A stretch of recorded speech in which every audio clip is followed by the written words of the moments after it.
not follow my channel if it doesn't add value to your knowledge. Yes, you heard me correctly. But before that, let me ask you a very basic question. What are your expectations from a YouTube channel? So let me help you here. It should provide you free downloadable exam notes. Super important, isn't it? Content should be organized and easy to understand. Of course, it shouldn't be very strict to NCERT. It should cover other examinations like Olympiad. Content should incorporate facts from latest surveys and researches. And the last not the least, don't get fascinated towards the video animations and beautiful user interfaces. Always compare content with others. This is the key to find the best tutorial on YouTube. I tried to follow all these points in my tutorial, so stay tuned to the video till the end. Happy learning. तो कैसे हैं आप लोग? You heard it before, right, Mr. Minati? Hello YouTube family. Myself Tarun and I'm an engineering graduate and working in an IT company. So let's begin with NCERT Science Chapter 17, that is Stars and the Solar System.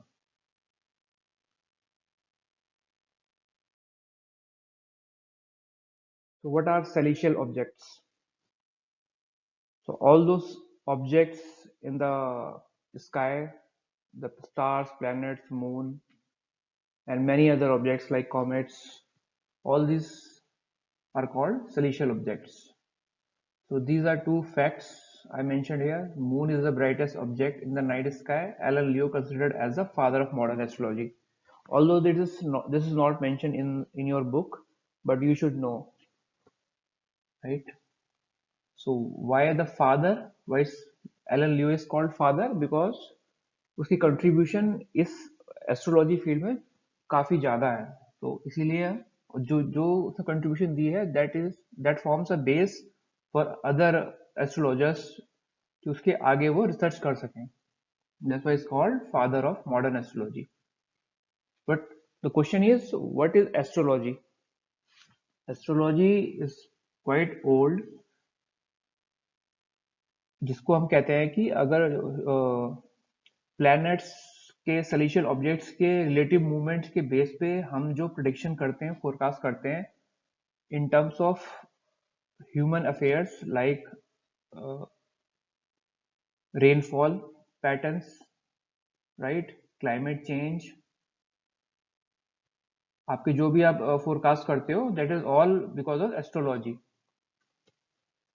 सो यहाँ कुछ facts हैं.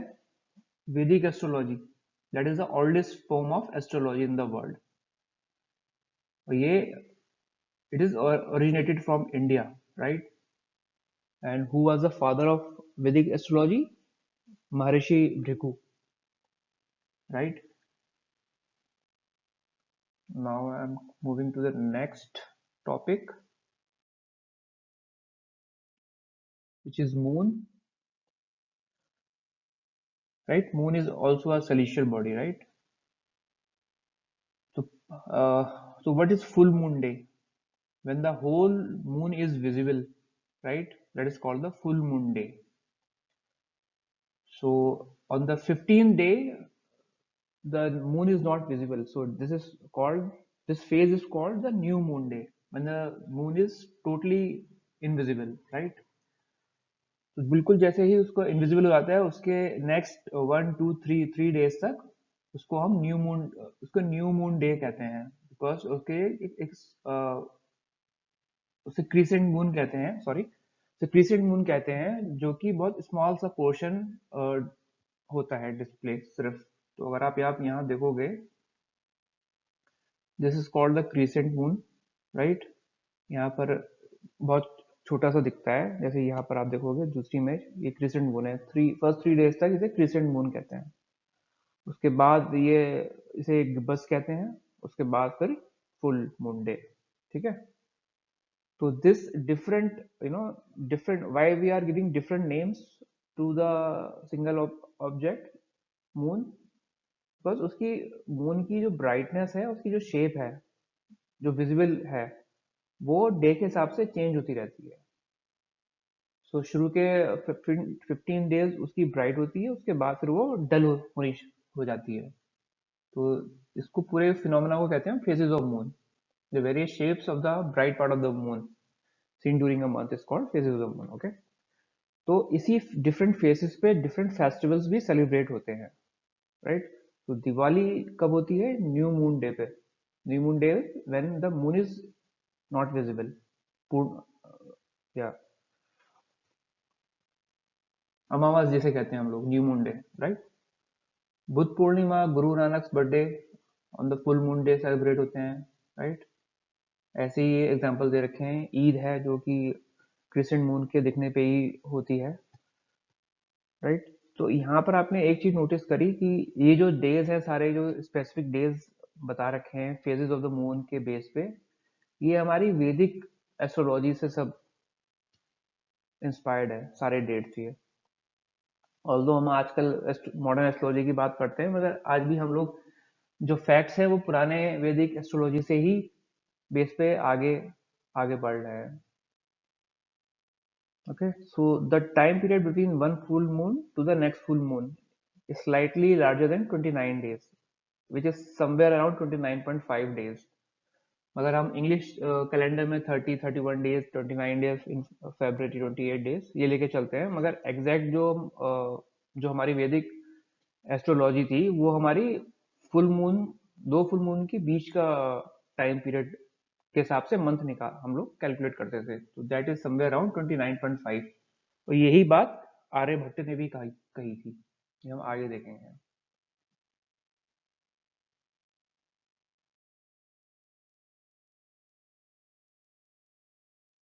जैसे मैंने बताया था कि first 15 days उसका moon की जो ब्राइटनेस है, उसका साइज है, वो बढ़ता है. उसके बाद फिर वो घटने लगता है. अच्छा, मून जो है कि जो विजिबल है मून, इसका हमें क्यों विजिबल हो रहा है? क्योंकि क्योंकि इसका सन रेज जो इस पे गिर रही हैं वो रिफ्लेक्ट होके अर्थ पे आ रही हैं. इस वजह से depending on its rotation and revolution, उसकी वो रिफ्लेक्शन की जो इंटेंसिटी है वो बढ़ती घटती रहती रहती है. इसीलिए उसकी डिफरेंट फेजेस हैं, राइट. ये आपने यहाँ पर देखा, कैलेंडर है, ये पिक्चर यहाँ पर आपने देखी है, राइट.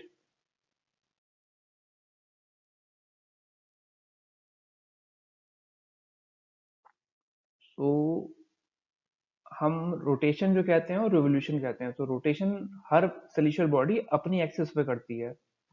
दैट इज, वो जो एक्सिस होती है वो बिल्कुल सेंटर पे होती है, बिल्कुल दो सेलिशियल बॉडी के बिल्कुल बीच से निकलती है, राइट. और रिवोल्यूशन होता है जिसके अराउंड हम रिवॉल्व कर रहे हैं. जैसे कि जो अर्थ है वो सन के अराउंड रिवॉल्व कर रही है, और मून जो है वो अर्थ के अराउंड मूव रिवॉल्व कर रहा है, right. That is called the revolution and the rotation. तो मून की सरफेस कैसी है? डस्टी, बैरन, विथ केव्स और डिफरेंट साइजेस. ठीक, यहाँ पर हमने देखा ये कितनी सारी हैं यहाँ पर ये, राइट. नीचे इमेजेस में हमने देखी कितना नीचे गड्ढे भी हैं, थोड़ा सा ऊंचा भी है. हमें ये बहुत बहुत ऊपर से ये सैटेलाइट से इसकी इमेज ली है इसलिए ऐसा लग रहा है. अदरवाइज इसके जो माउंटेन्स हैं which are as high as Mount Everest, ठीक है. इंडिया में जो अर्थ पे जो माउंट एवरेस्ट है वो उतने बड़े ही हैं उसके जो पहाड़ हैं मून के. अच्छा, दूसरी जो बहुत इंपॉर्टेंट बात है यहाँ पर मून की सरफेस पे, there is no atmosphere and water, right. No atmosphere, no water. so practically life is not possible. जो अभी तक की साइंस है, जो हम एज ए लिविंग बीइंग को चाहिए एटमॉस्फेयर और वाटर, तो वहां पर लाइफ पॉसिबल नहीं है, ठीक है. यहाँ पर एक फैक्ट दिया हुआ है, एनसीईआरटी बुक का ही है ये भी, कि 1969 जुलाई 21 में Neil Armstrong was the first person who landed on moon, right, and was the second Edwin Aldrin.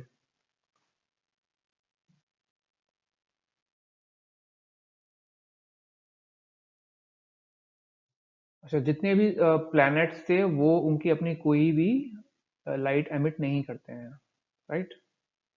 तो only stars emits lights, right. So sun is a star which emits light, right.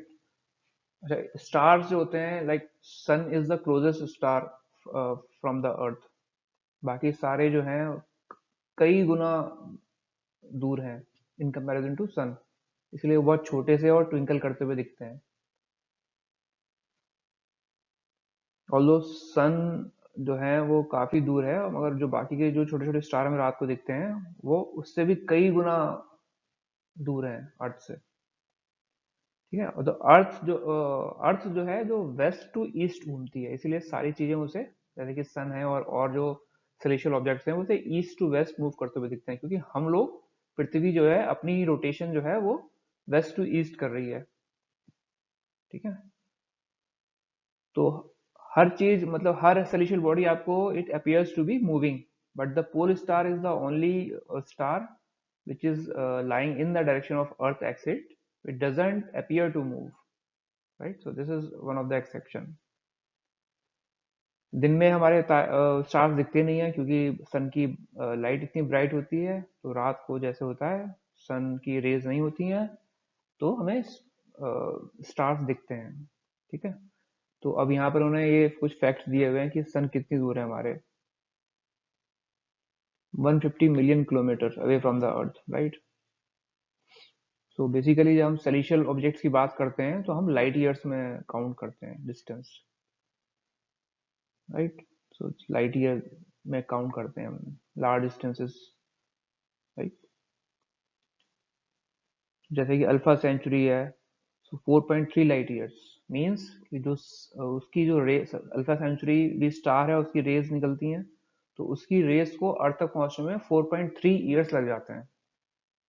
तो light year को आप ऐसे count करो कि 4.3 years में उसकी light, उस स्टार की लाइट अर्थ तक पहुंचती है। तो that is the measurement, that's how we major.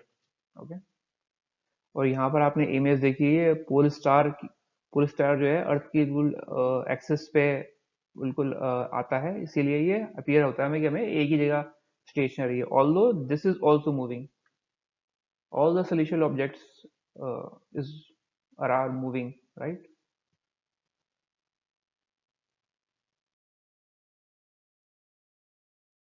Constellations क्या हैं? So stars, right? Stars only, forming a group that has a recognizable shape. So that makes a constellation, right? तो Ursa Major, Big Dipper, the great bear और सप्तऋषि, ये सब एक ही नाम है। Ursa major आप कह सकते हो, बिग डिपर या ग्रेट बियर या सप्तऋषि। ठीक है, इसकी इमेज हमारी कौन सी है, ये वाली है 7 ऋषि की। इसमें आप देखोगे ग्रेट बियर, मतलब ये जो 7 स्टार उन्होंने कहे हैं, सप्तऋषि 7 ऋषि, वो तो मेजर स्टार्स हैं जो सबसे ज्यादा ब्राइट हैं। अदरवाइज जो इसके पास सराउंडिंग में और भी स्टार्स हैं, उनको मिला के पोलर बियर, ग्रेट बियर बनता है हमारा, है ना। तो ये बाकी भी कॉन्स्टलेशन दे रखे हैं, ओरियन, कैसियोपिया, लियो मेजर। ठीक है,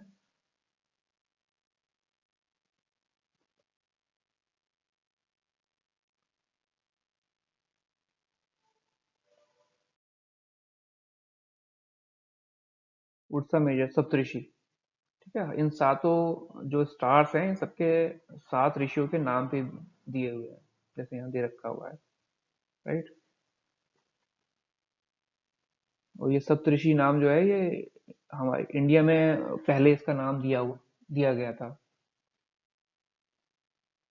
ऐसा ऐसी मान्यता थी कि ये सातों ऋषि को सारे वेद का ज्ञान है, जो आने वाली पीढ़ियों को ज्ञान देते रहेंगे। तो एक ऐसी मान्यता थी पहले।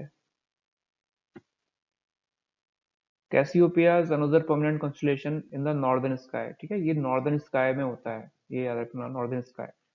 It is visible during the winter in early part of the night. ठीक है, विंटर में होता है, नॉर्दर्न स्काई में होता है, और early part of the night. ठीक है, बहुत देर रात में नहीं, जल्दी ही अब शाम अंधेरा से होने लगता है तभी हमें दिखने लग जाता है ये कॉन्स्टलेशन, राइट, विंटर में नॉर्दर्न स्काई में। तो कह सकते हो आप डिस्टॉर्टेड डब्ल्यू और एम भी है इसका, है ना। और ओरियन जो है, ये दूसरा कॉन्स्टलेशन है जो विंटर में दिखता है मगर लेट इवनिंग में दिखता है, राइट। सो इसका रिलेशन सीरियस से भी है, जो ये हमारे हैं स्टार, इसके जो बेल्ट फॉर्म है बीच में 3 स्टार की, इससे अगर स्ट्रेट लाइन आप आगे लेके जाओगे तो ये आपको सीरियस से कनेक्ट करेगी। So serious which is the brightest star in the sky, right.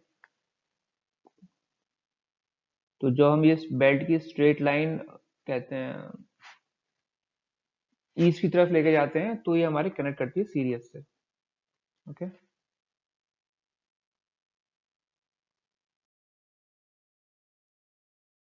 Solar system, the sun and the celestial bodies that revolve around it form a solar system। जैसे कि सन है, अर्थ है, बाकी सारे प्लैनेट्स हैं, ऑल दिस 8 प्लैनेट्स, ठीक है, तो ये सब मिलके एक सोलर सिस्टम बनाते हैं। सोलर सिस्टम में क्या क्या हो सकता है? Planets, comets, meteors, asteroids, right. So हमारे सोलर सिस्टम में कितने प्लैनेट्स हैं? 8। Mercury, Venus, Earth, Mars, Jupiter, Saturn, Uranus, Neptune. Okay, तो ये कुछ याद करने के लिए नेमिंग कन्वेंशन है। So I just took the initials, MVM, Jason, इस तरह से याद कर सकते हैं इनको। अच्छा, एक दूसरे के अराउंड ये सेलेस्टियल बॉडीज मूव क्यों करते हैं, रोटेट क्यों करते हैं एक दूसरे के अराउंड? क्यों नहीं, मतलब इनका एक जो पाथ है उसी पाथ पे क्यों घूमते हैं? तो it's all because of the gravitational attraction between the two celestial objects which are revolving around each other. Okay, so 2006 में प्लूटो को हटा दिया गया। पहले प्लूटो भी था एक प्लैनेट, ठीक है, 9 प्लैनेट थे, तो 2006 में इंटरनेशनल एस्ट्रोनॉमिकल यूनियन ने इसे हटा दिया हमारे से। We no longer counted as planet in our solar system as as per the definition of the planet। ठीक है, तो ये हमारा दे रखा है एक छोटा सा डिस्क्रिप्शन है। तो यूरेनस, नेपच्यून, अर्थ, और ये देखो इसमें मार्स और जुपिटर के बीच में एक ये लेयर से दिख रखी है डस्ट की, तो ये हमारी मीटियोर एस्टेरॉइड्स हैं। ठीक है,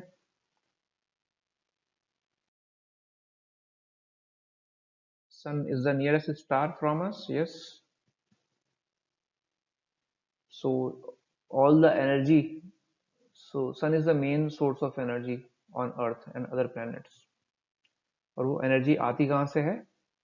वो आती है न्यूक्लियर फ्यूजन से। What is fusion? हम जब दो किसी चीजों को मिलाते हैं, that is fusion, right. English word fusion, दो चीजों को मिलाना, एक से ज्यादा चीजों को मिलाना। तो न्यूक्लियर फ्यूजन में हम न्यूक्लियस जो है वो मिलते हैं। किसके न्यूक्लियस? हाइड्रोजन के न्यूक्लियस। तो हाइड्रोजन हाइड्रोजन का एटॉमिक नंबर है 1, तो 1 + 1 2 होता है, हीलियम बनाता है वो। उस फ्यूजन से इतनी एनर्जी निकलती है कि पूरा सोलर सिस्टम में उसको एनर्जी देता है वो। सो देयर न्यूक्लियर फ्यूजन के अपोजिट होता है न्यूक्लियर फ्यूजन, वो आप लेटर क्लासेस में पढ़ोगे, but for reference you can refer this nuclear fusion as a source of sun's energy।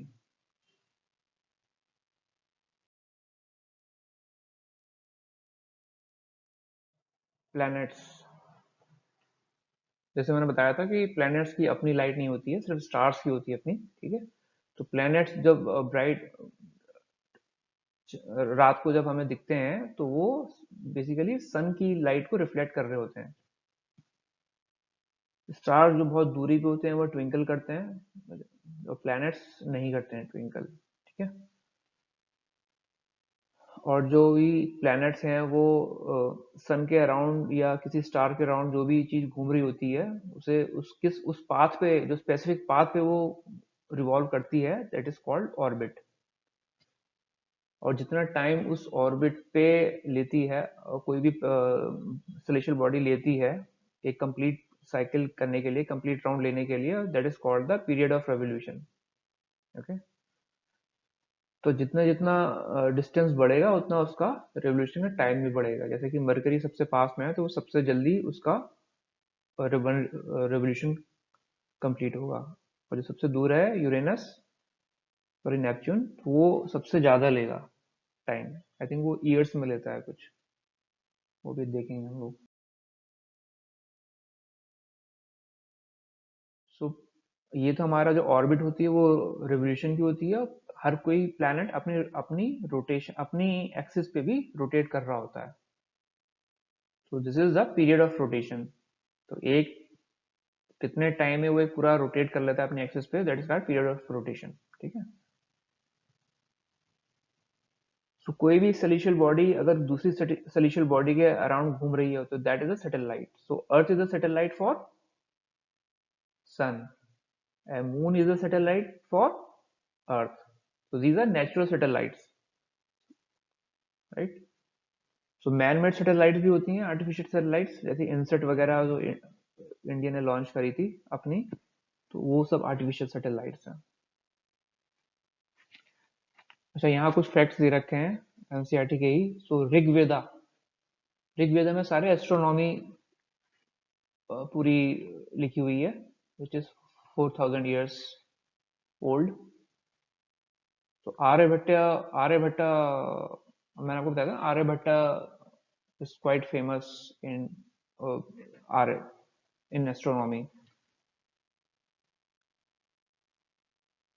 तो उसकी जो राइटिंग है वो उसकी बुक में लिखी हुई है, आर्य भाटिया, राइट। 23 years में उसने लिख दी थी ये। उसने ये सब चीजें हमें उस समय बता दी थी कि अर्थ का डायमीटर कितना होगा, राइट। जो कि अभी जो हमने साइंटिफिक रिसर्चेस के थ्रू जो कैलकुलेट किया है, विच इज तो आर्यभट्ट की जो प्रोडिक्शन थी वो is quite close to the current day researches. और उसने एक दूसरी चीज कही थी, एक था उसकी डायमीटर ऑफ द अर्थ, और दूसरी कहा था अर्थ इज इमूवेबल, और अपनी ही रोटेशन पे वो घूमती है, रोटेट करती है अर्थ। तो ये हम लोगों ने बाद में, हमें काफी टाइम बाद थ्रू साइंस एंड एक्सपेरिमेंट्स ये हमें पता लगे चीजें। हमने मैन मेड सैटेलाइट्स भेजी तो देखा हमें अर्थ इज रोटेटिंग ऑल्सो। उसने आर्यभट्ट ने पूरा एक 24 घंटे का वो भी दिया था कि एक डे हम किस चीज को काउंट करेंगे। तो उसके हिसाब से 23 hours 56 minutes एंड 4.1 सेकेंड का एक डे उसने काउंट किया था, which is close to our present 24 hours, right. उसने उस समय बता दिया था कि ये जो मून और जितने भी प्लैनेट्स चमकते हैं, all because of reflection, right. Sunlight reflection की वजह से चमकते हैं। उसने उस समय बता दिया था, जो हमें काफी बाद में पता लगा मॉडर्न एस्ट्रोलॉजी के बेस पे। उसने लूनर एक्लिप्स का भी कंसेप्ट बताया था, राइट। तो अर्थ अर्थ की शेडो जो है मून पे पड़ती है, that is called lunar eclipse.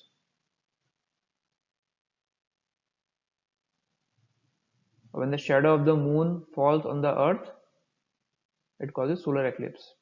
तो सोलर एक्लिप्स में क्या होगा, सन, फिर मून, और फिर earth, right. That is solar eclipse. तभी उसकी मून की शेडो अर्थ पे आएगी ना। और इसके अपोजिट क्या होगा लूनर एक्लिप्स में, सन, अर्थ एंड मून। अर्थ की जो है शेडो मून पे पड़ेगी।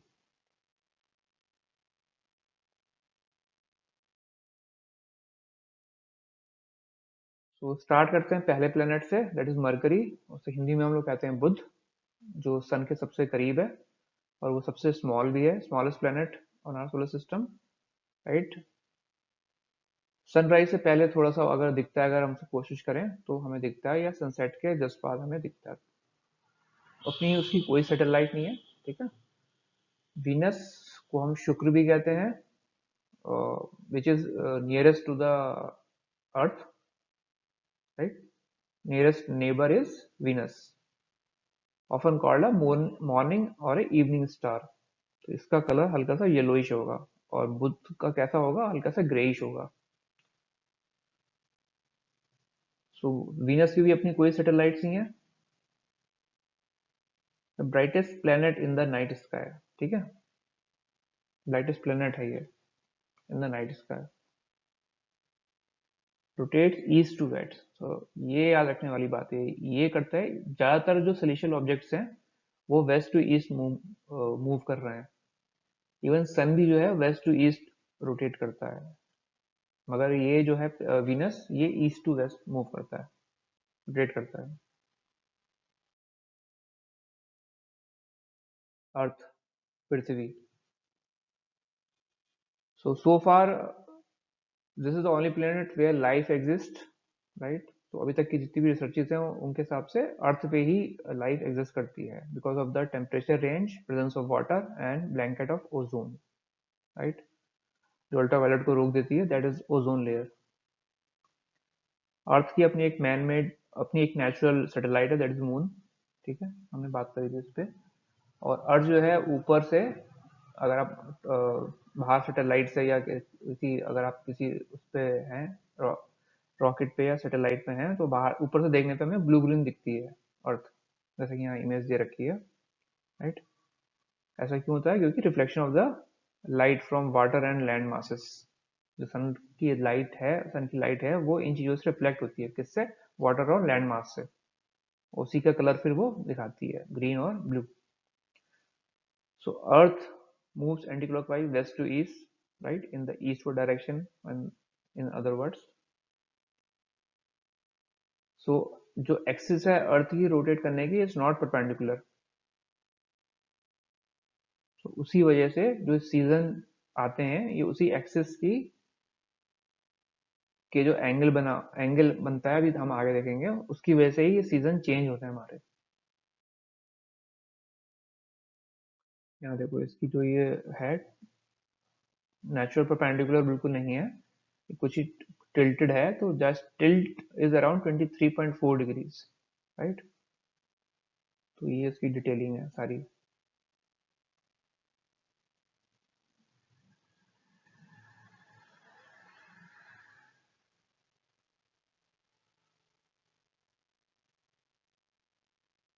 ठीक है,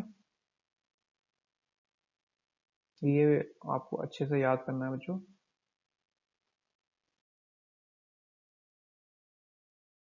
फिर नेक्स्ट प्लैनेट लेते हैं मार्स, मंगल, राइट? अपीयर्स रेडिश, ये रेड हमें दिखता है।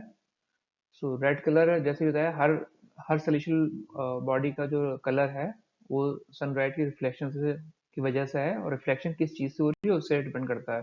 तो वहां पर जो रॉक्स हैं वो बेसिकली आयरन रिच हैं, तो और टाइम के साथ साथ तो ऑक्सीडाइज भी हो गई हैं, जो कि हल्की सी रेडिश हो गई हैं, इसलिए जो लाइट रिफ्लेक्ट होती है वो भी रेड होती है। उसकी अपनी दो नेचुरल सैटेलाइट्स हैं।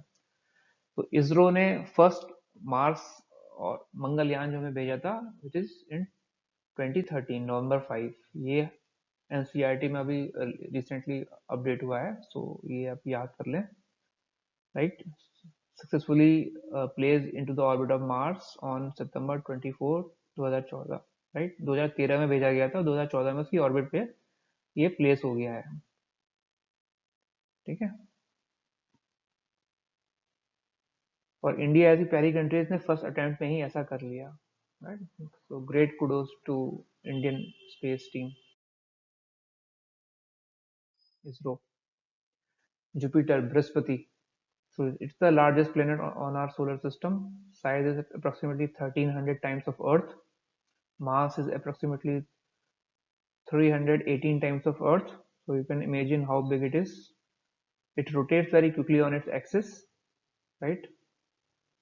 इसके अपनी नेचुरल सैटेलाइट्स हैं, मून्स यू कैन से। हल्के से फेंट रिंग्स भी होते हैं। Don't confuse with the Saturn, which has a proper ring kind of shape, but it do have the faint rings. Jupiter also.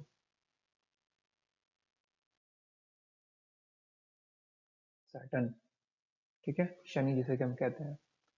तो ये this is also yellowish in colour due to its dense rings.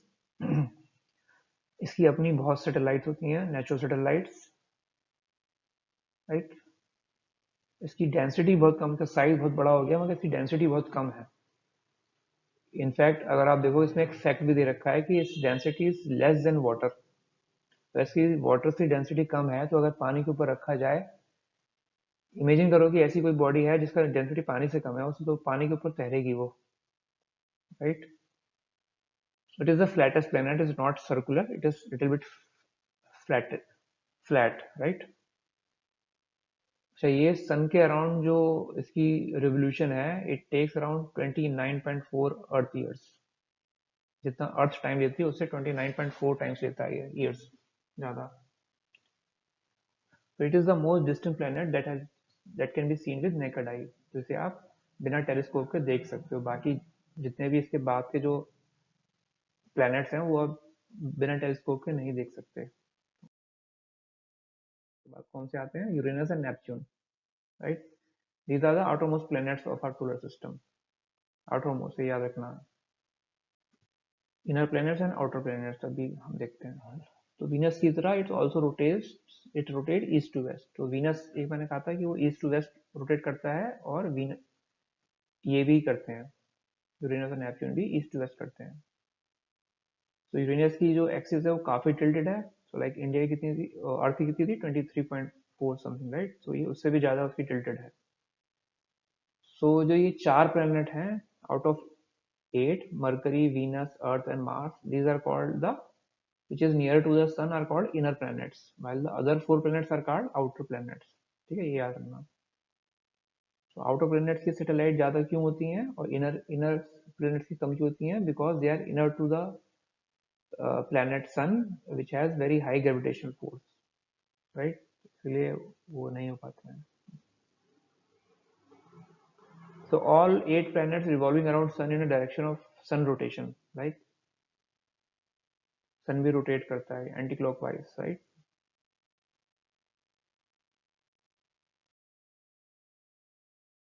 Asteroids क्या होते हैं, ये मैंने बोला था कि जो मार्स और जुपिटर के बीच में एक जो ये बेल्ट है पूरी, this is called the asteroid belt. ये रॉकी हैं, रॉक्सी हैं basically.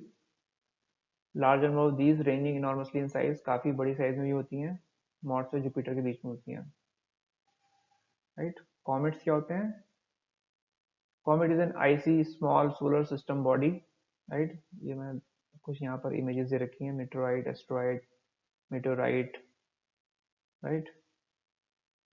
Comet is IC basically.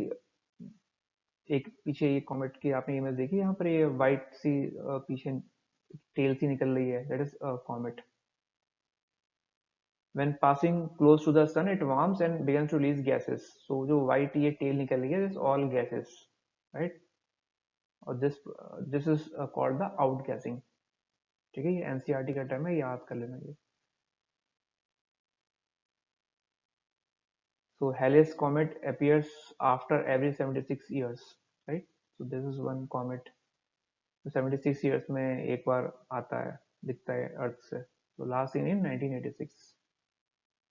ठीक है, ये इमेज मीटियोर्स मीटियोराइट्स की याद कर लेना, ये बहुत इंपॉर्टेंट है, एस्ट्रॉइड्स की भी।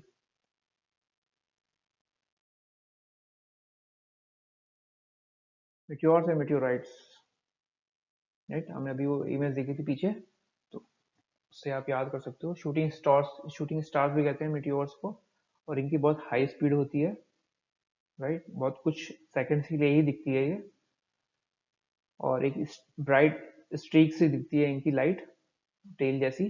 तो ये मैंने दिखाया है कि कुछ कलर्स के बेस के क्योंकि ये बेसिकली गैस की वजह से ही होती है, तो कौन सी गैस और मेटल है उसके बेस पे ही इनकी टेल का कलर डिसाइड होता है,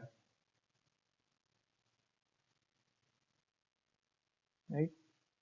तो जब अर्थ एटमॉस्फेयर में अंदर ये आ जाते हैं तो उसकी फ्रिक्शन बहुत ज्यादा होती है, और उस फ्रिक्शन की वजह से ही ये एवापोरेट्स होते हैं, और उसकी वजह से इनका कलर होता है। कुछ मेटेरियल्स लार्ज होते हैं, कुछ छोटे से होते हैं, ठीक है। जो बड़े होते हैं वही थोड़े अर्थ के नियर तक पहुंच पाते हैं, बाकी तो पहले ही डिस्ट्रॉय हो जाते हैं। So before evaporation, when they reach the earth, because they are large, it's called meteorite। तो अर्थ की सरफेस तक आ जाते हैं और evaporates होते हैं, that is called the meteorites। meteor shower एक टर्म दिया हुआ है सिर्फ एनसीईआरटी बुक में, एक्सप्लेन नहीं है, तो ये मैंने एक्सप्लेन किया आपको explicitly। So this is a celestial event in which a number of meteors are observed to radiate or originate from one point in the night sky, right? These meteors are caused by streams of cosmic debris called meteoroids। So meteorites are basically the cosmic debris, entering Earth's atmosphere at extremely high speed on parallel trajectories. ये हमें shower इसलिए कहते हैं क्योंकि ये parallel trajectory में दिखते हैं सारे के सारे, छोटे छोटे कई सारे होते हैं, कई सारे जब एक साथ कुछ सेकंड्स के लिए जब दिखते हैं तो एक पैरेलल ट्रेजेक्टरी बनाते हैं और एक मेटेओर शावर सा हमें दिखता है। ठीक है।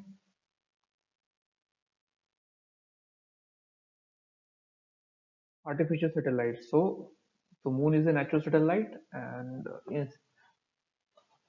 Aryabhatta or INSET, Kalpana 1, these are all artificial satellites. So basically, yeah, they are launched from the Earth and they revolve around the Earth. So her country जो है वो अपनी अपनी artificial satellite भेजती है, right? और satellite artificial satellites को क्यों भेजते हैं हम? क्योंकि हमें forecast में help होती है, किसी particular location को हमें जूम देखना है, इंडियन टेरिटरी में अगर हमें देखना है कि हमारी जो बॉर्डर्स हैं दूसरी कंट्रीज के साथ उस पर कुछ मूवमेंट तो नहीं है, तो इन सब चीज़ों के लिए हमें मैनमेड सैटेलाइट्स की जरूरत पड़ती है। So Aryabhatta was the first satellite was launched on 1975 from Kapustin Yar from Russia से, right? ये आपको याद करना होगा। बेसिकली मेन क्या काम है इसका? Forecasting weather, transmitting radio and television signals for defence, right? All this things. So that's all about the stars in the solar system. Stay tuned to the channel. We will soon publish the new video on the next chapters. So thank you very much.